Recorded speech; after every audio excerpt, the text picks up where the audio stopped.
Hello students, our today's topic is Giemsa stain. In the Giemsa stain, we will study about the introduction of the Giemsa stain. What is the use of Giemsa stain? किस लिए ये use की जाती है labs में? किस principal पर Giemsa stain काम करती है? और कौन कौन से रिएजेंट जिम्सा स्टेन के लिए यूज़ किए जाते हैं और उन रिएजेंट्स को किस तरीके से हम प्रिपेयर करते हैं लैब्स में, और आफ्टर प्रिपरेशन ऑफ रिएजेंट क्या प्रोसीजर होता है जिम्सा स्टेन का जब हम किसी स्लाइड को स्टेन करते हैं, और माइक्रोस्कोप के अंदर जिम्सा स्टेन कैसे दिखती है। In this PPT we will discuss about the whole Giemsa stain. So coming to the introduction, Giemsa stain is a type of Romanowsky stain कि रोमांस की स्टेन्स की अंदर आती है, जिसको डिस्क्राइब किया था एक जर्मन का साइंटिस्ट था गुस्ताव जिम्सा, और उसी ने अपने नाम पर इस स्टेन को नाम दिया था जिम्सा स्टेन, जो कि एक बैक्टीरियोलॉजिस्ट था, सिस्टमिक बैक्टीरियोलॉजी, बैक्टीरियाज की स्टडी करता था. दैट्स वाई उसने जिम्सा स्टेन का डिस्कवर किया. Who created a stain. सबसे पहले इस स्टेन को जो यूज़ किया गया था वो किया गया था मलेरिया पैरासाइट्स के लिए, ब्लड स्मीयर में, कि ब्लड स्मीयर बनाया, उसके बाद उस पर जिम्सा स्टेन किया और मलेरिया को देखा गया.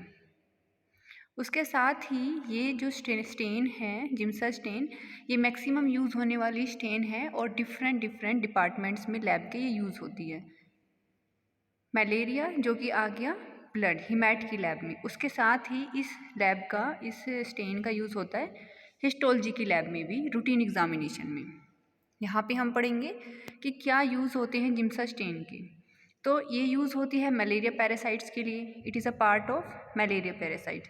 उसके साथ ही इट इज़ यूज इन हिमैटोलॉजी, जिसमें मलेरिया की डिस्कवर होता है, माइक्रोबायोलॉजी, माइक्रो ऑर्गेनिजम्स की स्टडी होती है बैक्टीरियाज के लिए, एंड पैथोलॉजी. जिम्सा स्टेन को यूज़ करते हैं WBC, RBC, प्लेटलेट काउंट्स के लिए भी, पेरिफेरल ब्लड स्मीयर्स के लिए. और माइक्रोबायोलॉजी में जिम्सा स्टेन का यूज़ होता है inclusion bodies in chlamydia bacteria, bacterias की स्टडी के लिए, हिस्टोप्लाज्मोसिस के लिए, बैक्टीरिया के कैप्सूल्स के लिए, Trichomonas, spirochetes, bone marrow and mast cells, इन सभी को देखने के लिए हम जिम्सा स्टेन का यूज़ करते हैं. This stain is also use in cytogenetic to stain the chromosomes. In fact इस स्टेन को क्रोमोजोम्स को देखने के लिए भी यूज़ किया जाता है. Now the uses is clear. तो ये बहुत ज़्यादा यूज़ होने वाली स्टेन है, रूटीन स्टेन है. उसके बाद में अब ये स्टेन किस प्रिंसिपल पर, क्या इसका बेसिक प्रिंसिपल है जिससे ये वर्क करती है. सो जिम्सा स्टेन एक डिफरेंशियल स्टेन है. डिफरेंशियल मीन्स कि इसका इयोसिन्स, मिथिलीन ब्लू एंड इयोसिन, इसमें दो तरीके की स्टेन यूज़ की गई हैं, जो एक साइटोप्लाज्म को कलर देगी, एक अदर चीज़ को कलर दे रही है. तो ये अलग अलग हो गई है, इसीलिए दैट्स वाई ये डिफरेंशियल स्टेन है जिसमें दो स्टेन्स का यूज़ हो रहा है. And this stain is methylene blue and eosin dye. So eosin जो है वो एक एसिडिक डाई है, एंड स्टेन बेसिक कंपोनेंट करती है, ये सेल्स के बेसिक कंपोनेंट्स को स्टेन करती है, जैसे कि साइटोप्लाज्म और ग्रैन्यूल्स. सो इयोसिन साइटोप्लाज्म और ग्रैन्यूल्स को स्टेन कर देगी, और मिथिलाइन ब्लू जो है वो बेसिक डाई है जो कि स्टेन करेगी न्यूक्लियस को, सेल्स के न्यूक्लियस को. किसी भी बैक्टीरिया, सेल्स या एल्सवेयर कुछ भी चीज़ है उसमें से ये डिफरेंशियल स्टेन है. तो इसमें दो स्टेन यूज़ की गई है, methylene blue and eosin. Methylene blue nucleus को स्टेन करेगी, इयोसिन साइटोप्लाज्म और ग्रैन्यूल्स को. इसी वजह से जब हम अंडर माइक्रोस्कोप देखते हैं तो हम ईजिली आइडेंटिफाई कर लेते हैं न्यूक्लियस को और साइटोप्लाज्म को.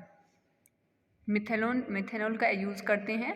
मिथेनॉल यूज़ होता है फिक्सेटिव्स के लिए, कि किसी भी सेल्स को जिसमें हमने स्मीयर बनाया था, स्मीयर के स्लाइड के ऊपर, वो फिक्स रहे, वो उसकी शेप, साइज या जो भी मॉर्फोलॉजी है उसके लिए हम फिक्सेटिव्स यूज़ करते हैं.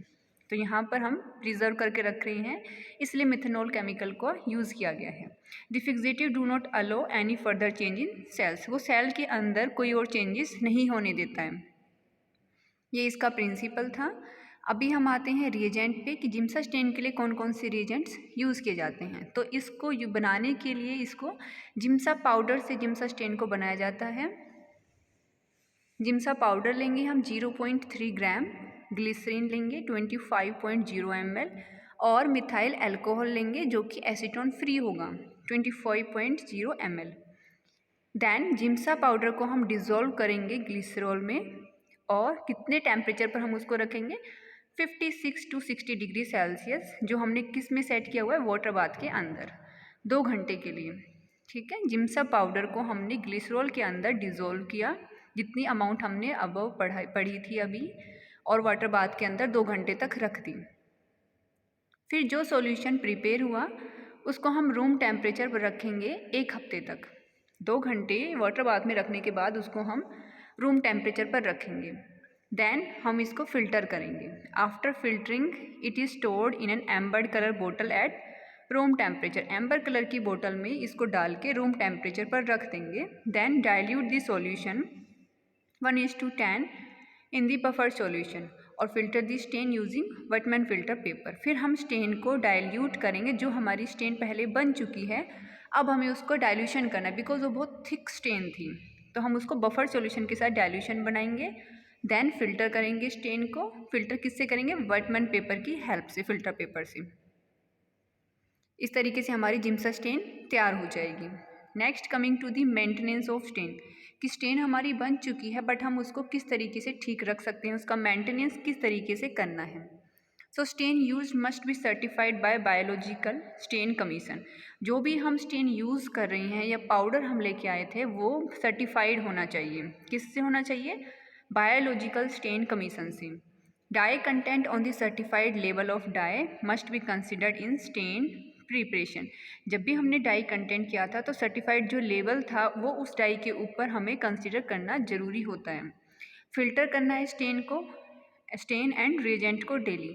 हमने कल जिम्सा स्टेन को यूज़ किया था, नेक्स्ट डे जब हम आज जिम्सा स्टेन का यूज़ करेंगे तो हम उसको फ़िल्टर ज़रूर करेंगे, क्योंकि उसमें जो हमने कल बहुत सारे सैम्पल्स रन किए थे तो उसकी कुछ इम्प्योरिटीज़ उसके अंदर हो सकती हैं, कुछ डस्ट पार्टिकल, तो हम उसको फ़िल्टर करने से वो जो स्टेन है वो फ्रेश हो जाती है और हमें एक क्लियर इमेज पिक्चर हमें माइक्रोस्कोप के अंदर दिखती है उसकी। नेक्स्ट आता है solution and stain are change time to time depending on the volume of work.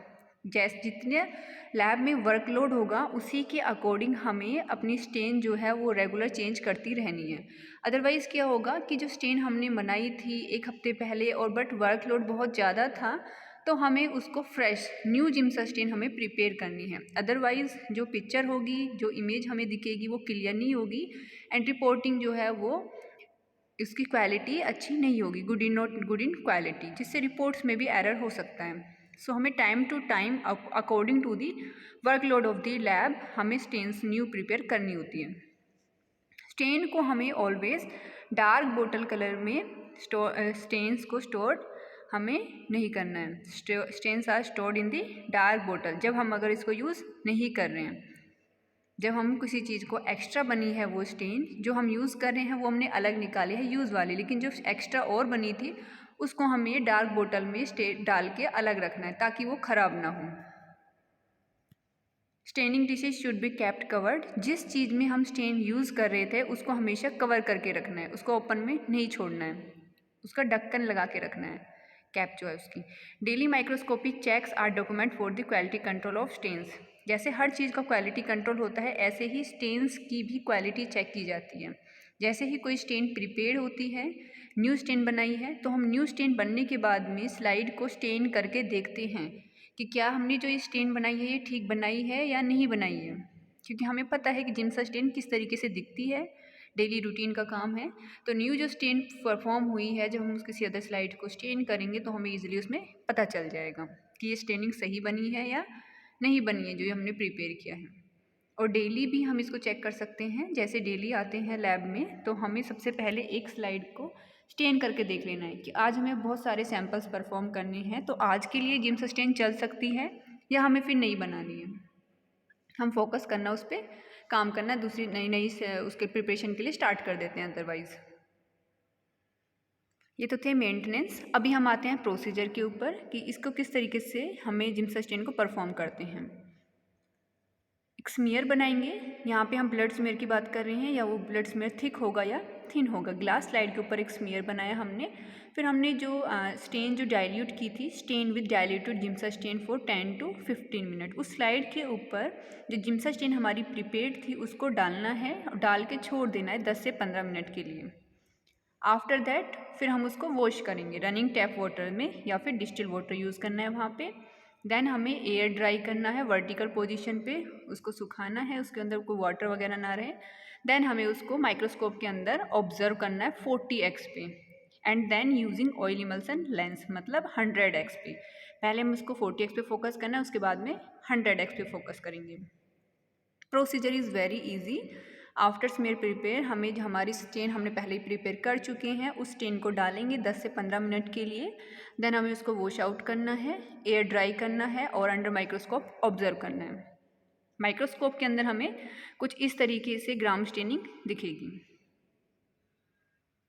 Thank you. Today's lecture is finished. I hope this lecture is very clear to all of you. Thank you.